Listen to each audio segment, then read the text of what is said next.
So here's letters, whole letter number 18 for LifeCON. I got a batch over here where they're actually a page.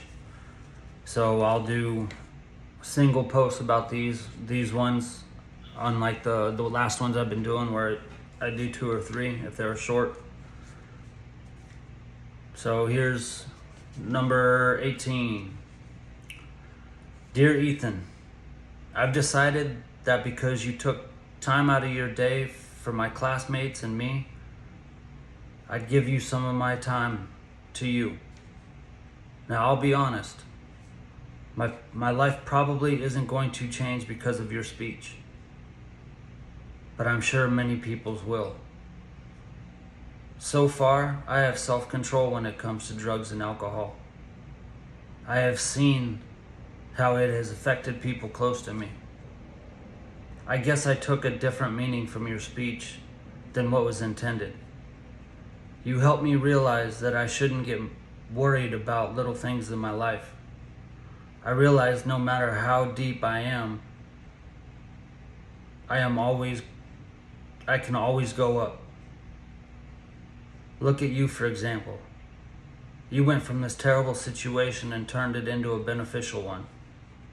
I guarantee that you have saved more than one life, and that makes up for the pain you caused.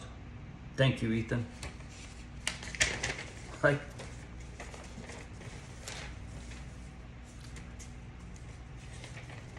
Middle school student. He probably thinks he was going to offend me or hurt me by saying that this wasn't going to change his life. This is one of the most real letters I can get, because he did take something out of it and realize no matter how bad his life can get, he can turn it around. So he's not worried about the drugs and alcohol, and that's awesome. But now he has a real life version of what can happen and what can't happen. If you decide to make a poor choice, you can wallow in it like most people do, or you can get up and do something. Now, this is a great reminder to me, because even though this kid says he wasn't motivated and didn't get inspiration from it, I guarantee that you have saved more than one life, and that makes up for the pain you caused.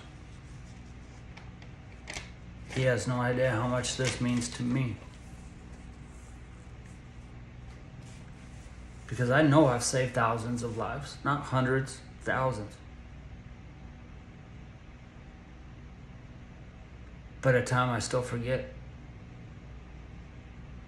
because I'm so caught up in my own daily emotions in my life, which I live in my own prison. Being me is hard.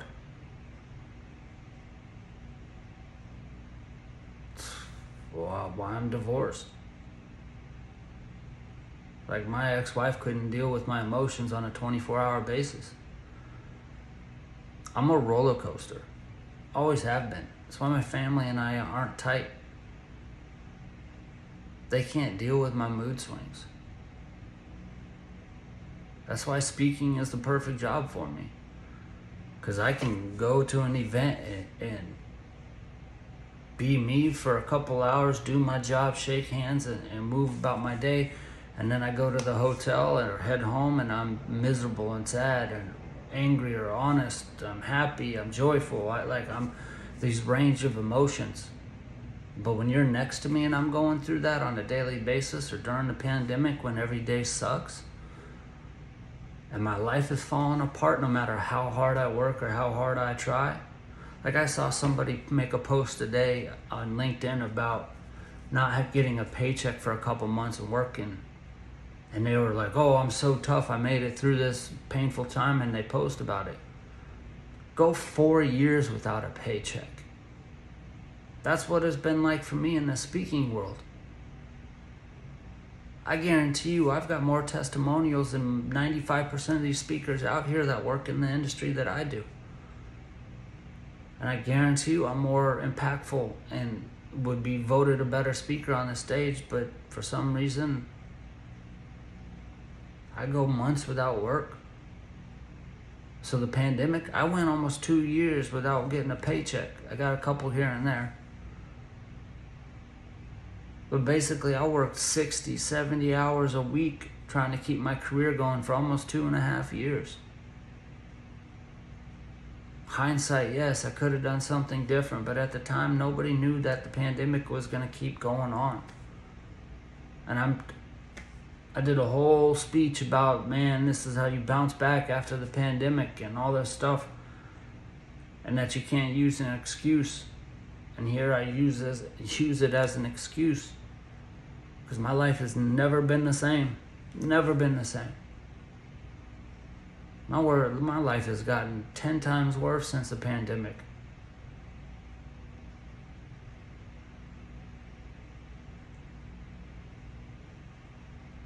And it sure as hell ain't for me not trying.